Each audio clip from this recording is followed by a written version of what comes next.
ito po yung kahuli-hulihang kaso na ikinaso sa akin noong 2020 ay permanent dismiss na po kanina lang. Kung natanggap tong order. Ayan po. Galing po ako ng Pasay RTC kanina. Kinuha ko na po ito.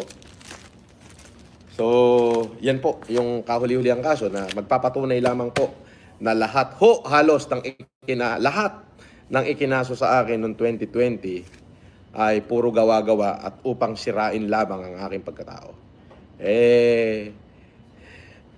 Masaya ako at vindicated ako, pero yung damage na ginawa nila kaya nabuo yung basher dahil sa ganitong mga klaseng kaso. Hindi ko madepensahan yung sarili ko kasi hindi pa natatapos. Ngayon natapos naman, wala na established na rin yung mga basher ko, kaya natapos man to, para na lamang ito doon sa mga supporter ko na ako ay vindicated.